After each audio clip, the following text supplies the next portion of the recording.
Hello everyone and welcome back. In today's video, I'll show you how to add custom CSS to your Shopify theme without installing any apps. Adding your own CSS is one of the easiest ways to customize the appearance of your store. Whether you want to change button colors, adjust spacing, resize text, hide certain elements, or fine-tune your layout, Shopify gives you a couple of built-in ways to do it. I'll walk you through the safest methods using the current version of Shopify. Let's get started. The easiest method is through Shopify's built-in custom CSS option. From your Shopify admin, go to Online Store, then click Themes.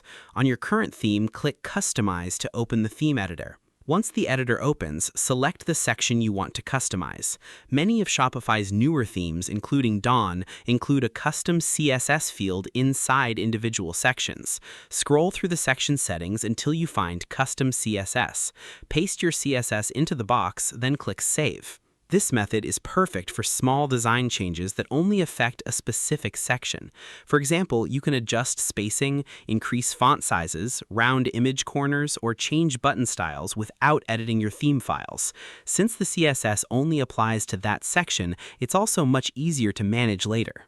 If your theme doesn't have a custom CSS field, you can add CSS directly to the theme files. Go back to Online Store, click the three-dot menu beside your current theme and select Edit Code. Open the Assets folder and look for your main style sheet. Depending on the theme, it may be called base.css, theme.css, or something similar. Scroll all the way to the bottom of the style sheet and paste your custom CSS underneath the existing code. Keeping your custom code at the bottom helps prevent it from being overwritten by the theme's default styles. After adding your code, click Save. Now refresh your storefront and review the changes. Visit a few different pages to make sure everything looks the way you expected. If a style doesn't appear immediately, perform a hard refresh or open your store in incognito window. Sometimes browsers cache older versions of CSS files, making it seem like your edits weren't applied. It's also a good idea to make one change at a time. Save after each edit and check the results before adding more code. This makes troubleshooting much easier because you'll immediately know which CSS rule caused a problem if something doesn't look right. Before making larger customizations, create a backup of your theme. Go to Online Store, Themes, click the three-dot menu and choose Duplicate. This gives you a safe copy of your theme that you can restore if you accidentally remove or overwrite important styling. Another helpful tip is to use your browser's developer tools when writing CSS. Right-click any element on your storefront and choose Inspect. This lets you identify the correct CSS class or element before making changes in Shopify. It's much faster than guessing which selector controls a particular button, heading, or section. Remember that CSS only changes how your store looks. It doesn't affect your products, collections, customer information, or store functionality.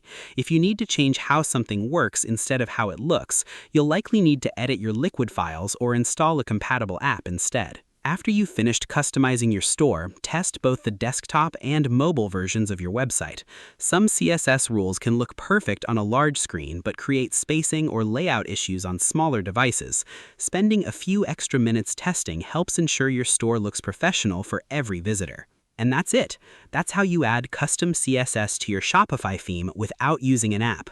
Whether you use the built-in custom CSS field or edit your theme's style sheet directly, you can personalize your store while keeping it lightweight, organized, and easy to maintain.